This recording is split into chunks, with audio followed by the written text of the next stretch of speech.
Welcome back to GBGuns. We are out today with the Tisas Bantam.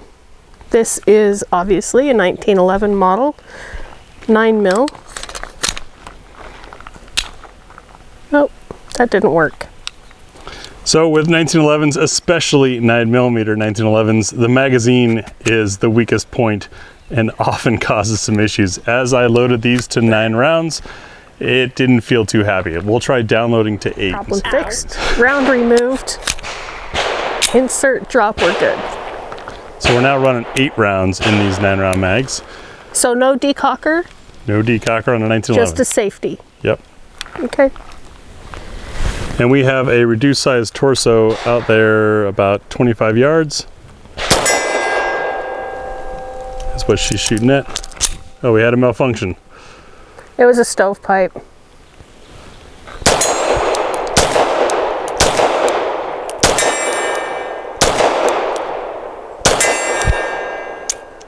And I'm catching all of the brass.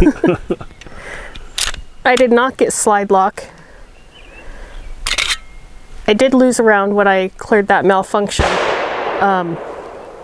It's not a bad shooter. It'll be an interesting review for sure. I'm sticking with 8 rounds instead of 9. These are the Checkmate mags that were included. We have other mags to try. Right into the feed ramp, which is exactly what happened to Tia. Even with an extra round removed, that's interesting. Yeah. Oh. Whew. Yeah, the springs in these mags are not happy. So now down to 7 rounds.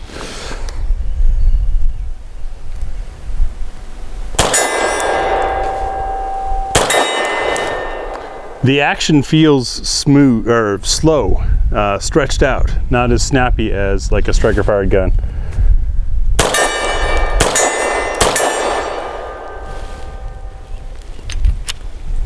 That is another feeding issue. It tried to pick up 2 rounds. The one in the mag got pulled out somewhat, and then it's got one going into the chamber. I'm trying to get it on camera. There we go. That was just unhappy, didn't want to feed. Wonder if we have some chamber issue. That ran, and we got slide lock. But I'm thinking these Checkmate mags might be an issue. So before we go any further, we'll run the other 9mm mags that we brought with us, 9mm 1911 mags. Make sure that they run, throw probably 5 rounds through each of them, and let you know how that goes. All right, we've got 5 different 9mm 1911 mags, not all of them labeled. Loaded them with 5 rounds of that Freedom Munitions 115 grain to see if they work. The first one is, I believe, something I picked off of CDNN for cheap. Has a rubber bumper on it. That auto forwarded, that's nice. How does it run?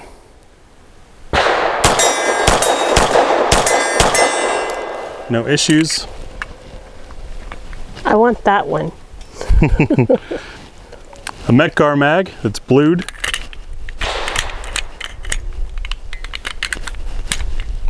Didn't want to insert it first, but now sits.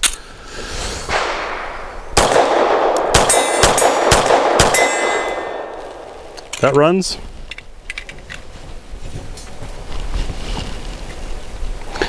A no-name, beautiful stainless one.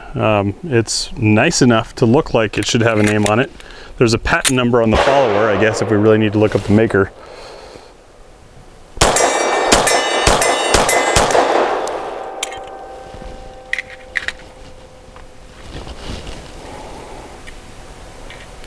This one is a Rock Island from their 22 TCM / 9mm gun.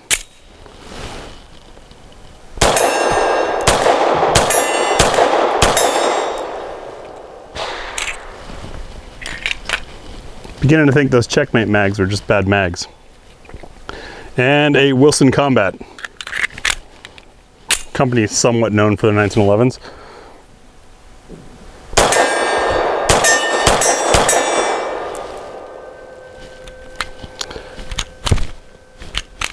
And ironically, the only mag out of the group to have an issue.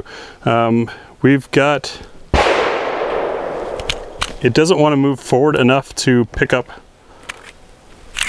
the round. So, as I was saying, quite ironically, in both the tabletop and as we got started here, 1911s are all about the mags, especially the 9mm. We've got some mags that'll run. We're going to use those for the review. It's just a bit of a bummer that the Checkmate mags that came with the gun seem to be no good. The crowd favorite, What's for Dinner Time, thanks to our Ammo Squared patron supporters and donations, we're able to show you 10 different loads running through this gun.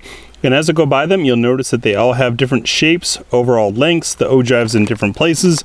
We've got different case materials. What we're testing here is to see, does it load from slide lock? Is there enough energy to cycle again? And does it lock open on empty? The third round reduces variables. Testing more than 3 rounds would be great, but it would take too long, cost too much, and just be testing the magazine, not the gun. Since the included magazines were no good, we're bypassing the full mag plus 1. That's a test of the mag, and since we're not using any of the included mags, there's no point. On to What's for Dinner. And we'll start it off with Winchester Super Clean 90 grain, a zinc core, full metal jacket, lead free. .com. I mean, they put all that stuff on the box. I figured may as well say it, right?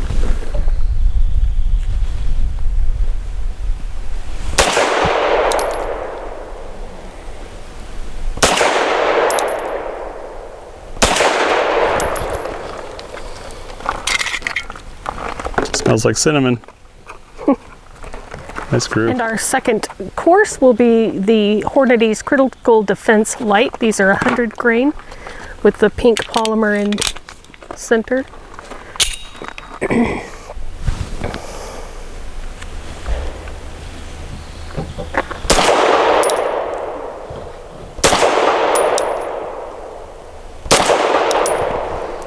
No slide lock. No slide lock. I had my finger on it. Oh. I'm getting really good at that. Let's pop one more of that to see if we get slide lock. Okay. Just because that's a round that can sometimes cause issues, and this is a big steel slide 1911. One more.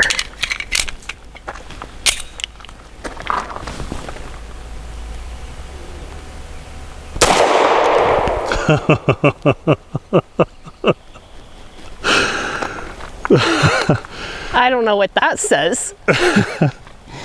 Weird though that it cycled the 3 rounds previously without any issue, but that one not. I'd say that stuff is probably on the bottom end of what's reliable in this gun. At circle number 3, we're going to put the Norma's monolithic hollow point. These are 108 grain.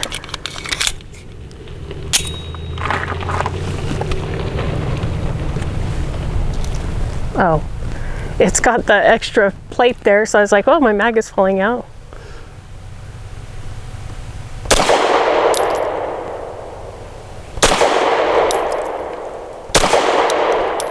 No slide lock. No slide lock. My thumb was not on it.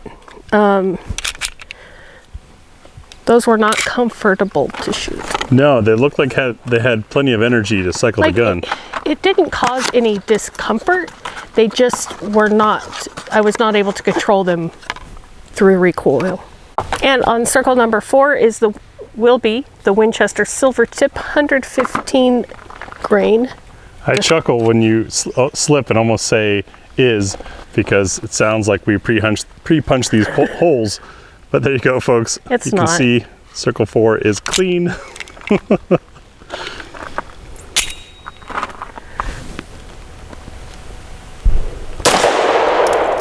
Dang.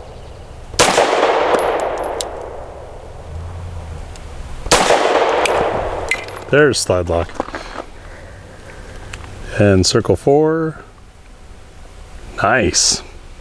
Decent group, but my sight picture did not change between this round and the first ones that I put down, so it's curious to see. Different points of impact. Ultimate test. Wolf steel case. These are 115 grain. The expansion and contraction rate will likely make a difference, I'm guessing. As will the friction between rounds and the friction of the steel in the chamber. It fed.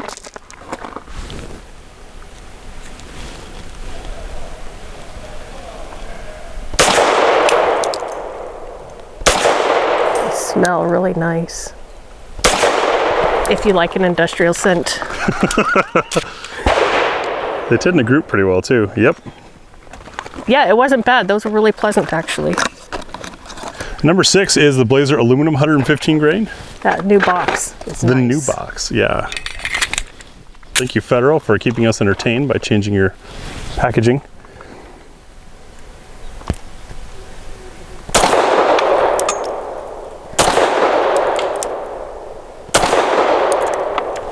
No cycling issues. Circle 7, Federal's Premium. 124 grain punch. Premium punch. It's even got a fist on the cover.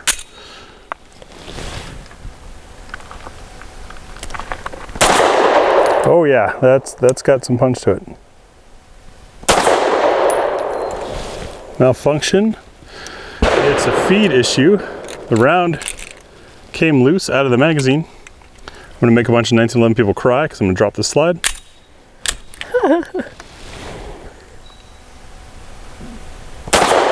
There we go, and we got slide lock. Why a round came loose from the mag, I don't know. This is the Metgar mag that happened on. Circle number 8, Spear Lawman 147 grain TMJ.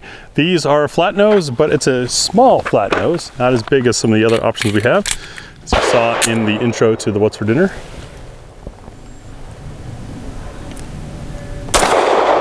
Ooh. Yeah, these are punchy.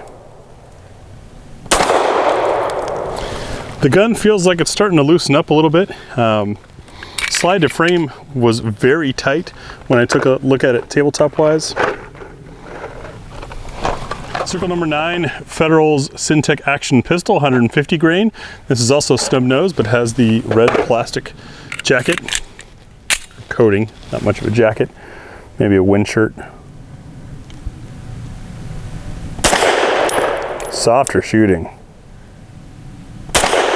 Yeah, that's nice. Slide feels a little lazy.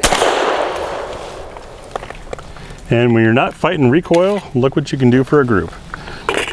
And number 10, from our friends at True Shot Gun Club, the Ammo Incorporated Stealth, 165 grain TMC. Stuff runs awesome, suppressed.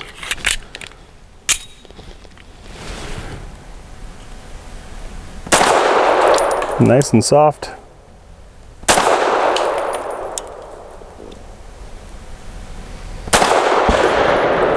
Grouped well and even smells nice. Just good ammo. Out at about 15 yards, we have our Titan Great Outdoors spinner target or swinger target. And this is where we test sights and trigger control and our ability to learn them. Our goal, personal goal, is to get this thing to spin over the top, which requires timing precise shots. And when you hit it, the faster it moves, the harder it gets to do. And that's where the frustration comes in.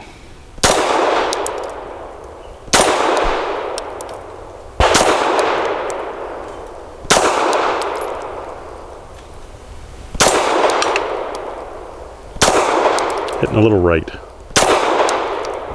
That was left.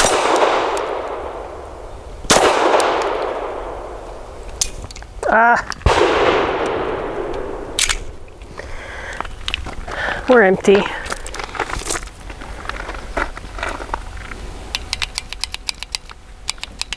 Sights are great. The sights and the trigger don't work great for me because the trigger takes a lot more effort than acquiring a great sight picture does for me.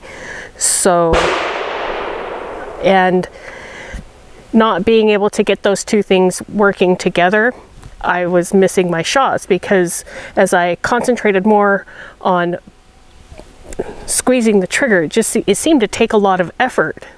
By the time my focus was drawn back to my eye, I had moved off target. So yeah, another spinner fail for me. Here we go.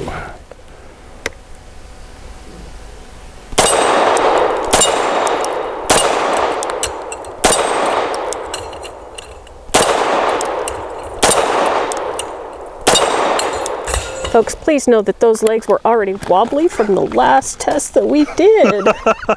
Just gonna say. It was an advantage to go after Tia because I had been thinking about and off camera commenting that I'm not a huge fan of this trigger. The take-up is light, the wall very defined, but almost a little bit heavier than I'd expect from a gun that looks like this. You know, it's got a very nice refined look, but a heavier trigger. Yes, it's fairly inexpensive and easy to do a trigger job on a 1911, because there's over a century worth of parts out there. I'd probably do that to this one. Because Tia had gone before and so eloquently put that you're able to get your sights ready before your trigger's ready, I told myself to push and press the trigger. And so I was kind of mashing on the trigger, just aiming a little bit high, sort of gaming the system unfairly. But that's because my brain interpreted what Tia said and I went for it. And sometimes that's why I go second. With that in mind though, it's a trigger that I would definitely tune up. I mean, obviously a pistol this nice is probably not one you're going to carry and risk losing in a gunfight or police confiscation, etc. This is a beautiful looking gun that's got all kinds of cool features like you saw on the tabletop. I think the trigger can be a little bit finer, and fortunately that's affordable enough and easy enough to do at home. So 5 shots for accuracy from 7 yards using the Nosler ASP 115. It's almost like I've had that memorized. Which circle square? At the left circle square. Okay.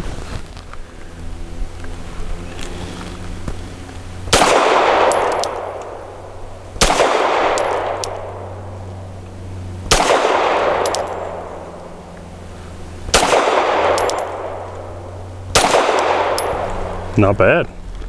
My 5 shots from 7 yards, also with the Nosler ASP at the right circle square. This has a rather large front fiber optic. And I just had a malfunction. It was a stovepipe of sorts.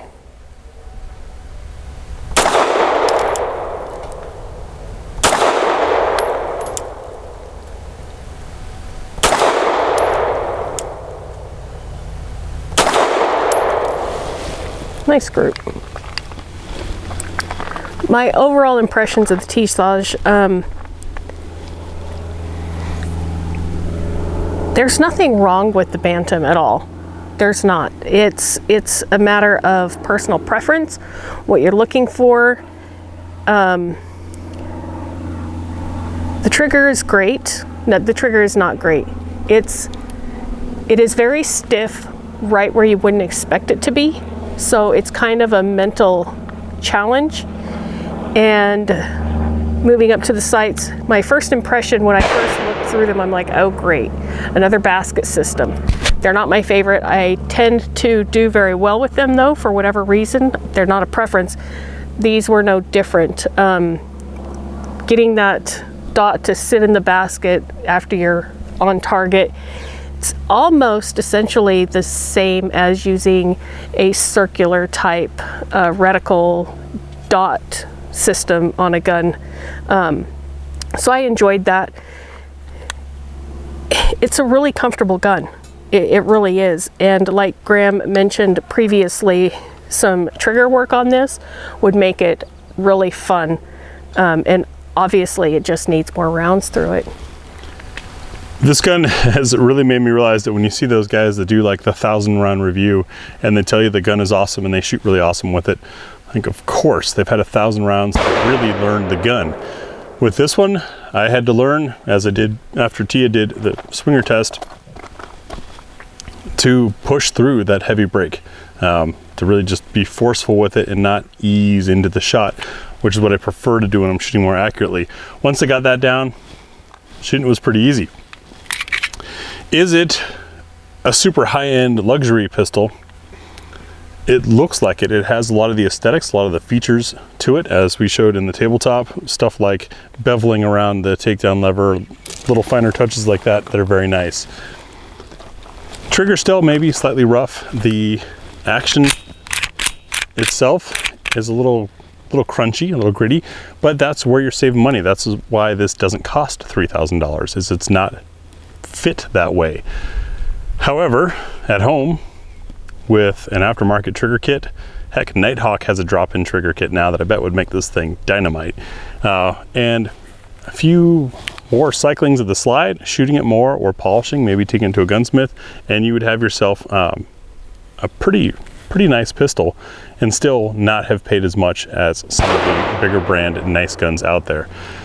I was really excited about this bob cut because, as I showed in the tabletop, that's where the meat of my hand likes to go on 1911s, and when it's a straight mainspring housing, that digs into my hand and gets really uncomfortable really quickly. I had no comfort issues with this gun whatsoever. Really all of our problems came down to learning the trigger, which you got to do on any gun, and faulty mags. But fortunately, since the 1911's been around for a long time, and 9mm 1911 has been figured out for a couple decades, you can get good 9mm 1911 mags. Just gotta find them and figure it out. It's just like any other 1911. That concludes our shooting impressions of the Tisas Bantam. Thanks for watching.